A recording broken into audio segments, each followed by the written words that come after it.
Yeah, I deleted my TomTord video. Basically every day since uploading it, I'd thought about deleting it, and at this point I'd rather just not have it front and center on my channel. In short, I don't stand by what I had to say half a year ago. It's not a good reflection of me or my opinions. The video itself isn't actually that well made, and overall I think it does more harm than good. The comments on that video are also pretty terrible, boiling down to either blind seething hatred or OMG, this is my ship. I can absolutely understand why it garnered the reaction it did, but frankly, I felt it was stirring up the wrong emotions in people. For now, I'm keeping it in the Lost Videos playlist on my channel, so you can watch it, but you do need to search it out if you want to find it. But beyond that, I want to talk about some of the other mistakes I've made during my time on YouTube, and some of the projects that were scrapped or just never saw the light of day. Because I think it is important to reflect every now and then to make sure that you're going in the direction that you want to be. And I just find it interesting to look back at my time making videos for this website. Also in the Lost Videos playlist is my video so originally titled Eddsworld Isn't Over and Here Is Why. This was 4 or 5 months before Fanservice 2 when we hadn't seen anything from the show in years. Though I was technically correct in saying that Eddsworld would make a return, I got a lot of it very wrong.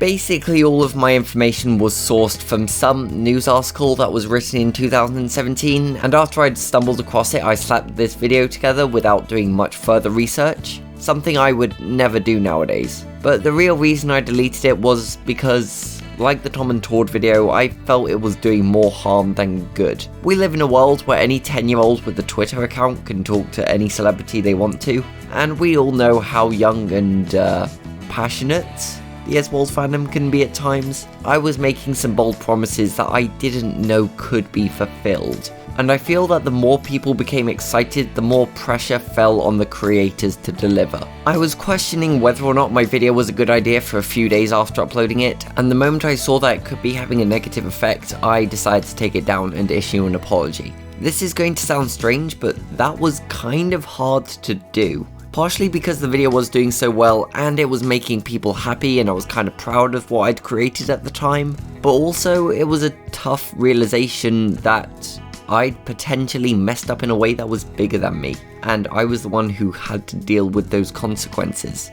Last thing I'd want to do is cause stress to the people I look up to, and the only way to control the damage was to take down what was becoming my fastest growing video at the time.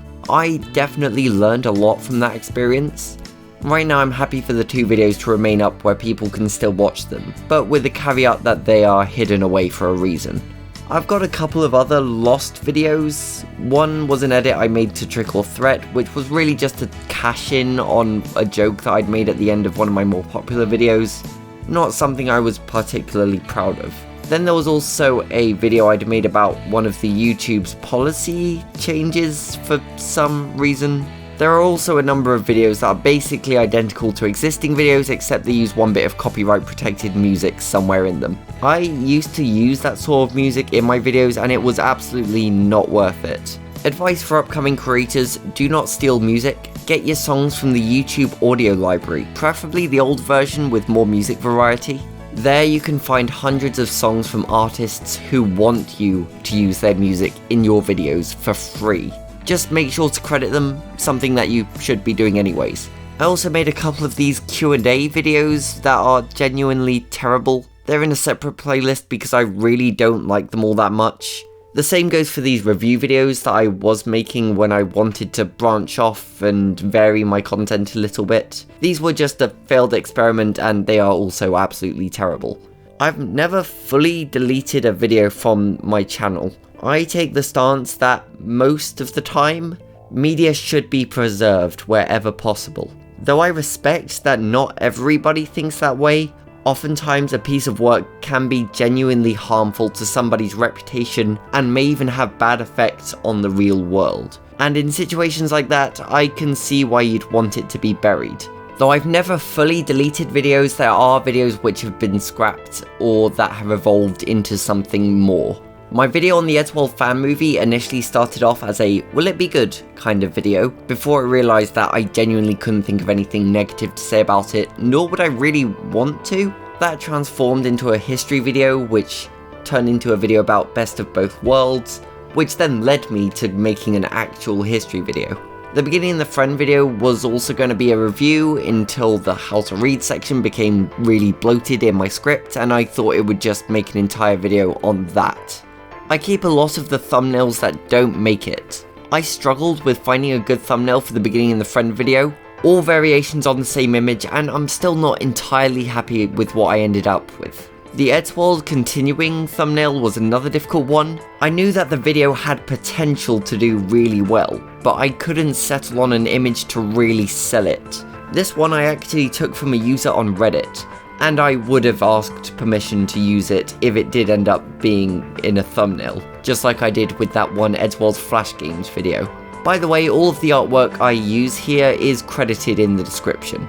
There are a few more videos which had multiple thumbnail ideas, like the Kid Thulu video, which had a few different variations. I've got a bunch of thumbnails for videos that were never even created. I was going to talk about the art versus artist debate through the lens of an Eddsworld fan comic, but I never ended up finishing it for a number of reasons. There are loads of other thumbnails on my hard drive, some that I don't want to show you because I'd like to use elements and ideas from them in future thumbnails. I just haven't worked out how yet. That's how my rewriting the end video started off. I had this idea for a thumbnail based around the poster for the movie End of Evangelion, one of my favourite movie posters and my favourite anime, although that isn't really saying much because I don't watch a lot of anime. The idea came to me in the middle of the night, and I knew I wouldn't be able to sleep until I'd created a mock-up. I put this one together at around 4 AM and knew that it would make a good thumbnail, but I didn't know how exactly I could use it. I started thinking about how this movie was a retcon of the TV show, sort of, it's complicated. So on a whim, I decided to put in the text, rewriting the end of Eddsworld, because I thought it sounded cool. And then the idea for a video about criticisms with the end just sort of came to me there. If you understand what this image is referencing, then it makes perfect sense for the video it goes with. If you don't get the reference, then I think it's just a great image, better than the actual video, which I do have a lot of problems with.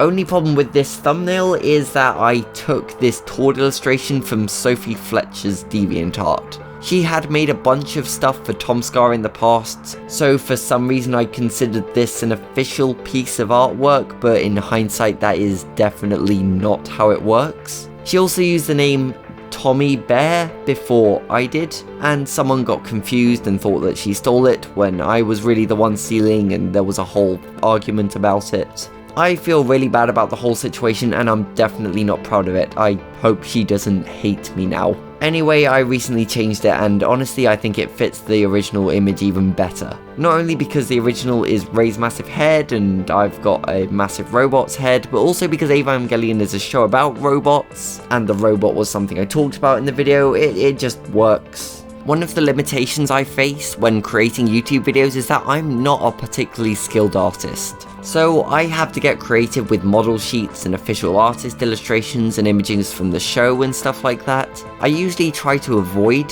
fan art in my thumbnails, but I am not immune to mistakes. This image of Tom was actually taken from a model sheet that I later found out was created by John Lopez for the Eddsworld Fan Movie, but then John went on to become an official artist for the Eddsworld team. So does that make this an artwork from an official source or a fan art creation?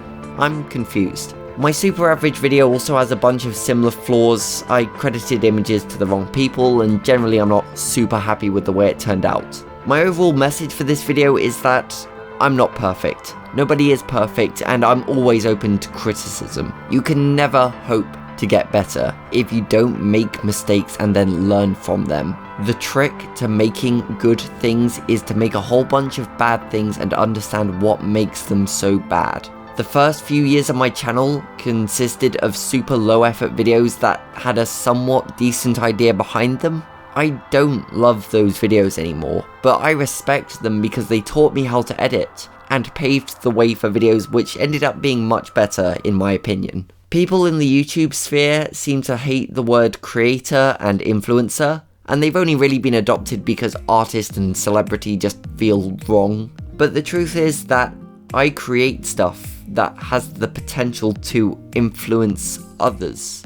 It may be cliche, but with great power comes great responsibility. I want to be as responsible as I can possibly be in the position that I have.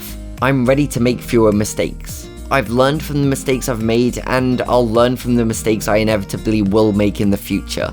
And I'll try my hardest to put as much good into the world as possible. Because at the end of the day, what more else can we do?